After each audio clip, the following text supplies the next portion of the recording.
اس کا کیا ریزن ہے؟ ایسا ہو نہیں سکتا، بلکہ ہوتا تو یہ رہا، تاریخ اسلام تو یہ بتاتی ہے ایک ہی صحابی ہوتا تھا، سینکڑوں پہ بھاری ہوتا تھا۔ ایک غلام مصطفیٰ سب پہ بھاری ہوتا تھا، ورنہ آپ اس دور میں بھی سمجھتے ہیں، اس دور میں بھی سمجھتے ہیں کہ ایک ہی غازی ممتاز تھا نا۔ تو بڑوں بڑوں کے پتے غور کر دیں گے، اس طرح جیو، اس طرح مرو، اس طرح رہو۔ یہ میرا پیغام ہے تمہیں کہ کوئی حضور شہنشاہ بغداد کو بھونکے نہ، کوئی ان پر حملہ نہ کر سکے۔ ہمارا ایمان اس چیز کی اجازت نہیں دیتا کہ ولیوں کے سلطان کو کوئی بھونکتا رہے اور تم کہتے رہو نہیں نہیں ٹھیک ہے وہ اپنے مسلک کا ہے۔ نا نا نا نا نا، ایسا ہو نہیں سکتا۔ کیوں؟ اس لیے کہ میرے رب نے تو یہ فرمایا ہے لا تقعد، جو گستاخ رسول ہو اس کے پاس بھی نہیں بیٹھنا۔ قرآن کا اعلان ہے، میرا فتویٰ نہیں ہے۔ لا تجد قوما یؤمنون باللہ والیوم الآخر یوادون من حاد اللہ ورسولہ ولو کانوا آباءہم او ابناءہم او اخوانہم او عشیرتہم اولئک کتب فی قلوبہم الایمان۔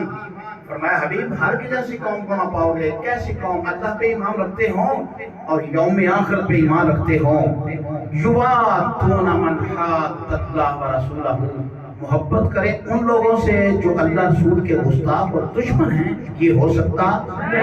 اونچی آواز سے بولو، یہ ہو سکتا؟ نہیں ہو سکتا۔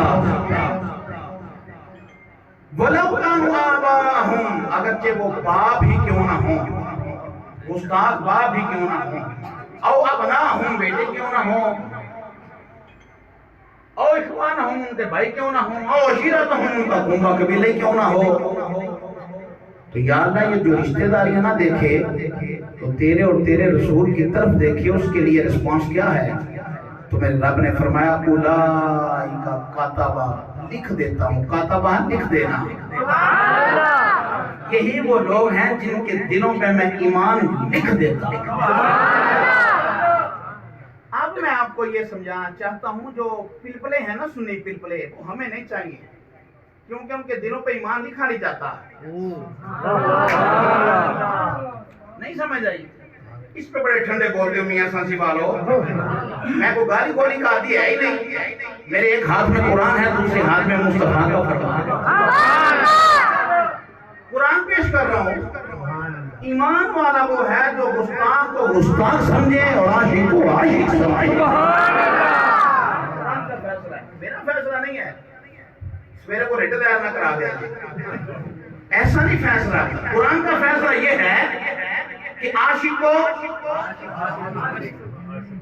بنیاد نہ سمجھو گے تو تقریب کی سمجھ کو نہیں آتی۔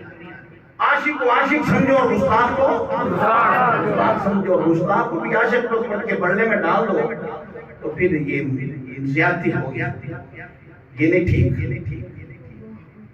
بڑے سمجھدار لوگ ہیں، ہمیں مشورے دیتے ہیں ذرا سختی کم کیا کرو، کوئی سختی ہے نہیں بھائی، بس پیغام یہ ہے عاشق رسول ہے، غوث الورا کا دیوانہ، غوث الورا کا دیوانہ ہے، 11ویں ماننے والے اور ہیں، انکار کرنے والے اور ہیں۔ یہی بات سمجھانے آیا ہوں میں۔ بڑی عید ہوتی ہے، آپ قربانی کرتے ہیں، ہم بھی قربانی کرتے ہیں۔ میرے والد محترم مفتی محمد شفیع صاحب رحمۃ اللہ علیہ کے نام کی اللہ نے طاقت دی، ہر سال قربانی کرتا ہوں۔ میں اپنی والدہ محترم کے نام کی قربانی کرتا ہوں تو اس کا ثواب پہنچ جاتا ہے،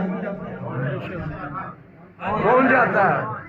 اسی تے بچا بیٹھے ہیں، یہ تسی بھی بول رہے ہو، ہمارا تو پہنچتا ہے تو ہم اس لیے کرتے ہیں۔ 11ویں شریف کا مسئلہ سمجھا رہا ہوں پہلے، سب سے پہلے آپ کو کہ 11ویں شریف بار لکھا ہے بینر پہ، بڑے پیر کی بڑی 11ویں شریف ہے نا، بڑی 11ویں شریف کر رہے ہو نا، تو جس بکرے پر ماں کا نام آئے وہ حلال ہو، تو جس پر غوث کا نام آ جائے وہ کیسے بدعت اور حرام ہو گیا؟